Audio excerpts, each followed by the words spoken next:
حضرت علی رضی اللہ تعالیٰ عنہ نے فرمایا، چار چیزوں کو ہمیشہ سنبھال کر رکھو: تنہائی میں سوچ کو، محفل میں زبان کو، راستے میں نگاہ کو اور نماز میں دل کو۔ ڈپریشن اور نماز۔ تم جسے ڈپریشن کہتے ہو وہ تمہارے نماز نہ پڑھنے کا نتیجہ ہے۔ آج کی اچھی بات، خاموشی اللہ کی زبان ہے اور اس کے علاوہ وہ سب کچھ ایک کمزور ترجمے کی حیثیت رکھتا ہے۔ نیت صاف ہو تو نصیب بھی بدلنے لگتے ہیں۔ ہزاروں سوچیں الجھاتی ہیں مجھے، مگر ایک سجدہ سلجھا دیتا ہے سب۔ وقت اور سمجھ ایک ساتھ خوش قسمت لوگوں کو ملتے ہیں۔ وقت پر اکثر سمجھ نہیں ہوتی اور سمجھ آنے تک وقت نہیں ملتا۔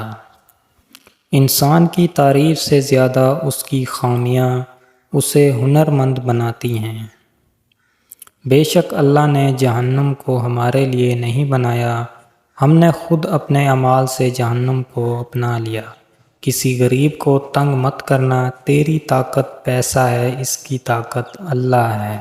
جو دوسروں کو عزت دیتا ہے اصل میں وہ خود عزت دار ہوتا ہے، کیونکہ انسان دوسروں کو وہی دیتا ہے جو اس کے پاس ہوتا ہے۔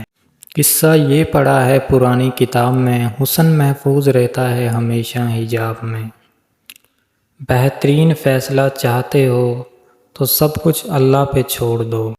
جب یقین کی ڈوری اللہ پہ چھوڑ دی جائے تو پھر اللہ اپنے بندے کو رسوا نہیں کرتا۔ جن کا بھروسہ اللہ ہو ان کی منزل کامیابی ہے۔ دنیا کی سب سے مہنگی چیز بھروسہ ہے، جسے کمانے میں سالوں اور گنوانے میں صرف ایک سیکنڈ کا وقت لگتا ہے۔ ہر عبادت کا پتہ نہیں ہوتا کہ وہ قبول ہے یا نہیں، مگر درود شریف ایسی عبادت ہے جو ادا ہوتے ہی قبول ہو جاتی ہے۔ اللہ تعالیٰ کی چار رحمتیں جو انسان سے برداشت نہیں ہوتی: بیٹی، ناک، بارش اور مہمان۔ اللہ کے چار عذاب جو انسان خوشی سے قبول کرتا ہے: سود، جہیز، غیبت اور جھوٹ۔